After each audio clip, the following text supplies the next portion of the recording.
Save the cheerleader, save the world. Y'all know where that's from. That's from Heroes, season 1. The best season of Heroes ever, okay? Everything else trickled down into effect of season 1, alright? It was a gradual decline as season 1 progressed on to the further seasons. And eventually the show had to be canceled by NBC. So there's been news through the grapevine that NBC is going to actually bring this show back to life, alright? They're going to pump some blood back into the Heroes show. They're bringing back the old writer who originally wrote Heroes, and then he's going to be back in the fold. And it's supposed to be showing in 2015, alright? So there's really no news about who's going to be involved in this, like character-wise, and what story they're going to take with this and how they're going to do things. But yeah, this is just a discussion to talk about what I think about this news, alright? Now, I've also heard talk about Heroes coming back. I heard that Netflix was about to pick it up at one point in time. I heard that the Xbox Microsoft service is going to pick it up and have it as like exclusive Xbox series. But that never came out, and now NBC, the original company that had it, is going to get back. So that actually brings me a lot of hope for this, because NBC, to actually make time, this could be a primetime show, so it's going to have a decent budget. NBC, ABC, CBS, those shows like that, they got a huge budget. So that means that this show has a lot of potential to be good. Now, there are some classic mistakes that they made in the last Heroes that have to be avoided in order for this to be successful, in my opinion, okay? Now, thinking back now, it's kind of hazy. Okay? It's been a long time since I watched Heroes, alright? But yeah, it ended in 2010. Horrible ending. The villain during that last season, the dude who can control Earth, make earthquakes and stuff like that, piss poor villain. Really whack, epic, non-epic, climactic ending where, you know, Claire actually revealing herself to the world that she is that she has powers, and now the rest of the world knows because they see it on live TV. Then they left us at that cliffhanger that I'm like, people were like, just like, hey man, with the boss, I mean, with the main villain at the end of the episode, I mean, end of the season, he didn't really have any kind of conflict with the other characters like I wanted him to. I like to see heroes kind of face off, or maybe cause a little havoc before they go out of order. And he caused a little bit, but it was just very downplayed. They can't be doing that. Make a good villain. Make him consistent, okay? We can't have a villain just being good one minute and then bad the other minute, okay? Make him consistent. He's a villain, let him be a villain, all right? Next up, power consistency, okay?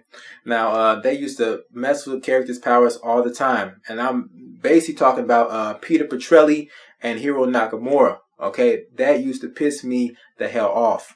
All right, Peter Petrelli, he was the stuff. Just had to be in contact with a fellow hero and actually could absorb their ability and stuff like that. If they thought it was too powerful when they first introduced it, they should have thought that more out, because they really gimped Peter throughout the years. All right, every season is something new. Every season's just some new gimp. All he has to do is he can only hold one power at a time and all this other stuff. I hate that. That was really trash, okay? I hate that Hiro Nakamura, the same way, dude, one of the most powerful characters in the whole episode, leader of the space-time continuum, and he could barely use his powers right, and now he's dying from an incurable disease. Bullshit. I'm calling it bullshit. Sorry for cussing. Bull. All right, none of that. No, power consistency. That has to be a must, okay? Also, we have to have a diverse storyline, okay? If you got a lot of characters being involved right now, you either going to choose to focus on one character, like Claire got all the screen time.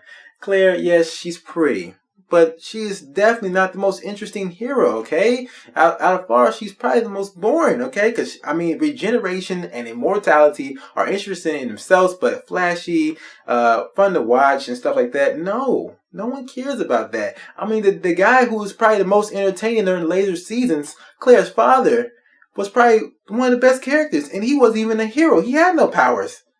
And that's who your most entertaining person is in the show. No, all right? And characters, I believe the characters need to stay dead, too. That's what the other problem was. They always used to bring characters back to life. Peter's brother, sorry, I forget his name. They kept on bringing him back to life in some form or fashion, either with the Silas whole manipulation and stuff like that. I'm like, oh my God, what are y'all doing? And speaking of Silas, Silas was a good villain in his own right, especially season 1. One of my favorite episodes was probably the future episode of season 1, where they went into the future. We had Silas and Peter facing off, and it looked like it was an epic battle. Hero Nakamura, Future Hero, woo! Future Hero's a bad boy, okay? Future Hero didn't have no cancer, man. Future Hero wasn't dying. What the hell happened? I don't know. They just went really astray with the story, guys. But you know, I'm gonna keep my head up. I'm gonna keep my eyes wide about this new hero information that's coming out. Let me know what y'all think about this, and what did you like about the first season? What did you didn't like?